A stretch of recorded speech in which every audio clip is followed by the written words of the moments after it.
కూటమి ప్రభుత్వం ఏర్పడి సంవత్సరం గడుస్తున్నా ఎన్నికల ముందు ఇచ్చిన హామీలు నెరవేర్చకపోవడంతో వైఎస్ఆర్సీపీ ఆధ్వర్యంలో అన్నమయ్య జిల్లా రాయచోటి కలెక్టరేట్ కార్యాలయం వద్ద వెన్నుపోటు దిన నిరసన కార్యక్రమాన్ని చేపట్టారు. ఈ నిరసన కార్యక్రమం గురించి మనతో మాట్లాడడానికి రాయచోటి మాజీ ఎమ్మెల్యే గడికోట శ్రీకాంత్ రెడ్డి ఉన్నారు. ఆయన ప్రయత్నం చేద్దాం. అన్న చెప్పండి, ఇవాళ టీడీపీ ప్రభుత్వం ఇచ్చిన హామీలు నెరవేర్చలేదు కదా, మీరు వెన్నుపోటు దినం నిర్వహిస్తున్నారు కదా, ఈ నిరసన కార్యక్రమాన్ని ఎందుకు చేపట్టారు? ప్రధానంగా మీరు ఏమైనా డిమాండ్ చేస్తున్నారు రాష్ట్ర ప్రభుత్వాన్ని?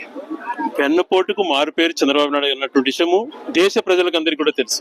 సొంత మామను కూడా వెన్నుపోటు పొడిచి ఆయన ప్రజాసాంబరంగా ఎన్నికైనటువంటి ఎన్టీ రామారావు గారిని వెన్నుపోటు పొడిచాడు. వెన్నుపోటుకు బ్రాండ్ అంబాసిడర్ చంద్రబాబు నాయుడు గారు. తర్వాత మొన్న కూటమి అధికారులకు వచ్చే ముందు బీజేపీ పవన్ కళ్యాణ్ అందరూ కూటమిగా ఏర్పడి ప్రతి హామీని నెరవేరుస్తాం, జగన్మోహన్ రెడ్డి గారి కన్నా ఎక్కువ పథకాలు ఇస్తామని చెప్పారు. అన్ని రంగాలను మోసపుచ్చుతున్నారు. రైతులను మోసం చేశారు, మహిళలను మోసం చేశారు, విద్యార్థులను మోసం చేశారు, ఉద్యోగస్తులు మోసం చేశారు. ఎక్కడ చూసినా జరుగుతుండేటివి పసి బాలికల పైన అత్యాచారాలు జరుగుతున్నాయి. లా అండ్ ఆర్డర్ లేదు. కేసులు పెడితే నానా రకాలుగా ఇబ్బందులు పెట్టడం, అధికారులను అరెస్ట్ చేయడం, మాజీ మంత్రిని అరెస్ట్ చేయడం పనిగా పెట్టుకున్నారు. పరిపాలన పరంగా టోటల్ గా వైఫల్యం చెందారు.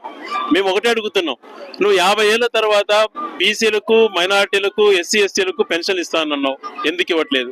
ప్రతి మహిళకు 18 సంవత్సరాలు దాటిన తర్వాత 1500 ఇస్తానన్నావు, ఎందుకు ఇవ్వలేదు? 3000 రూపాయలు నిరుద్యోగ భృతి 20 లక్షల మంది విద్యార్థులకు ఇస్తానన్నావు, సంవత్సరం అయిపోయింది, ₹1 ఇంతవరకు ఇవ్వలేదు. అలాంటి కాకుండా ఆర్టీసీ బస్ మొదటి నుంచి ఇస్తానని చెప్పి ఇంతవరకు సంవత్సరం అయిపోయింది, ఫ్రీ అది లేదు. కొత్త పెన్షన్లు ఇంతవరకు ఏమీ అమలు చేయలేదు. ఏది నెరవేర్చావు? సూపర్ 6 లో ఏ ఒక్కటి గ్యాస్ సిలిండర్లు అన్నావు, అది కూడా డబ్బులు సరిగా జమ చేయకుండా మోసం చేశావు.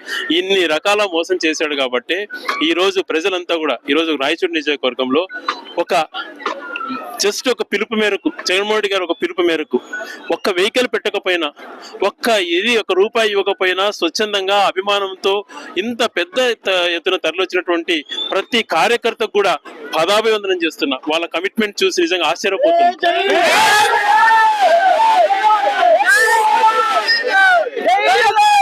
వాళ్ళ కోసం ఖచ్చితంగా ప్రాణాలు ఆఖరి నా ఊపిరినంత వరకు వాళ్ళ కోసం పనిచేస్తా. మొన్నటి వరకు రాయచోటి నియోజకవర్గం అభివృద్ధి ఏకైక అజెండాగా పూర్తి కష్టంలో పనిచేశా.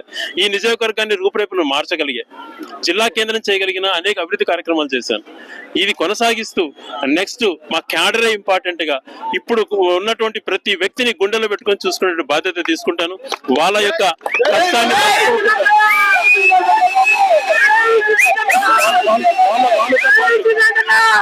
వాళ్ళతో పాటు అడుగులు అడుగేసుకుంటూ పార్టీని క్రమశిక్షణగా అందరము కలిసికట్టుగా సీనియర్ నాయకులు, గౌరవ మాజీ సభ్యులు, శాసనసభ్యులు రమేష్ రెడ్డి గారితో సహా అందరం కూడా ఒక తాటిపైన నడుచుకుంటూ పార్టీని బలోపేతం చేసి రాయచోటిని తిరిగిలేని నియోజకవర్గంగా వైసీపీకి తయారు చేస్తారు. గత వైసీపీ ప్రభుత్వంలో రాష్ట్రం సంక్షోభంలో వెళ్ళింది. ఈ హామీలు నెరవేర్చడంలో ఒక సంవత్సరమే గడిచింది. అప్పుల పాలైంది రాష్ట్రము. ఇంకా 4 సంవత్సరాలు ఉంది. ఈ 4 సంవత్సరాల్లో హామీలు నెరవేర్స్తామని చెప్పి టీడీపీ నాయకులు తెలుపుతున్నారు కదా, దీన్ని ఎలా ఖండిస్తున్నారు? మోసపూరితమైనటువంటి మాటలు అవి. హామీలు అమలు ఎగరగొట్టింది చంద్రబాబు నాయుడు గారు అయితే అప్పులు చేశారని అంటున్నారు.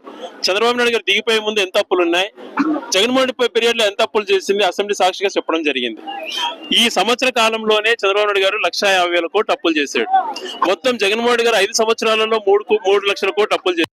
ఈ ఒక్క సంవత్సరంలోనే 1,50,000 కోట్లు అప్పులు చేసి ఏ పథకం ఇవ్వకుండా గతంలో అప్పులు పాలు చేశారన్నట్టు మాట్లాడుతున్నాడు. తప్పుదో పట్టించడమే. దానికి సమాధానం చెప్పమంటే ఎదురుదాడి చేస్తున్నారు. అప్పులు పాలు చేసి చంద్రబాబు నాయుడు గారు. రాష్ట్రంలో కూటమి ప్రభుత్వం ఏర్పడి 1 సంవత్సర పాలన గడుస్తున్నా కూడా ఏ ఒక్క ఎన్నికల ముందు ఇచ్చిన ఏ ఒక్క హామీ కూడా నెరవేర్చలేదని చెప్పి హామీలు నెరవేర్చేంత వరకు వైఎస్ఆర్సీపీ ఆధ్వర్యంలో ఉద్యమాలను ఉధృతం చేస్తామని చెప్పి రాయచోటి మాజీ ఎమ్మెల్యే గడికోట శ్రీకాంత్ రెడ్డి హెచ్చరిస్తున్న పరిస్థితి. కెమెరా పర్సన్ అన్సార్తో షబ్బీర్, 1 టీవీ న్యూస్, ఉమ్మడి కడప, అన్నమయ్య జిల్లా.